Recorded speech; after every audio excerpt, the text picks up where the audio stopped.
नमस्कार, मी डॉक्टर शीतल।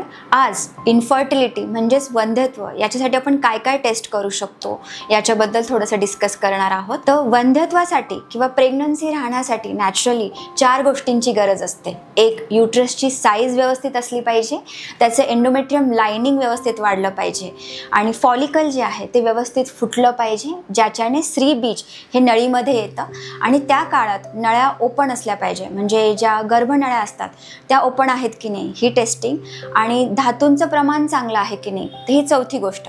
अशा 4 गोष्टी महत्त्वाच्या असतात। तर स्त्रियांमध्ये आपण काय काय टेस्ट करू शकतो, तर स्त्रियांमध्ये पाळीच्या 14व्या 15व्या दिवशी आपण फॉलिक्युलर स्टडी करून फॉलिकल व्यवस्थित वाढतंय का त्याची टेस्टिंग, आणि त्याच वेळेस एंडोमेट्रियम लाइनिंग किंवा अस्तर किती वाढलं आहे ते मिनिमम 8 मिलीमीटरच्या पुढे असायला हवं, त्याची टेस्टिंग आपण करू शकतो। सो एक झालं फॉलिक्युलर स्टडी। दुसरी आपण टेस्टिंग करू शकतो की स्त्रीबीजची क्वालिटी चांगली आहे की नाही, त्यासाठी ओव्हरीचा व्हॉल्यूम, ओव्हरीची साईज, फॉलिकल जसं पाहिजे तसं वाढतंय का, फॉलिकल वेळेत फुटतं आहे की नाही ह्या टेस्टिंग करू शकतो।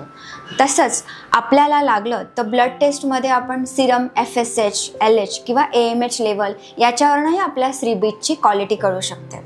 तिसरा महत्त्वाचा मुद्दा आहे की गर्भनळ्या उघड्या आहेत की नाही ते तपासणं। त्याच्यासाठी हिस्ट्रोस्कोपी, लॅप्रोस्कोपी किंवा HSG ही सिंपल टेस्ट आपण करू शकतो। आणि चौथी आणि सगळ्यात महत्त्वाची टेस्टिंग म्हणजे पुरुषांमध्ये सीमेन ॲनालिसिस किंवा वीर्याची तपासणी, ज्याच्यामध्ये वीर्याचं प्रमाण चांगलं आहे का, शुक्राणूंची हालचाल व्यवस्थित आहे का, शुक्राणूंचं प्रमाण व्यवस्थित आहेत की नाही ह्या टेस्ट आपण करू शकतो।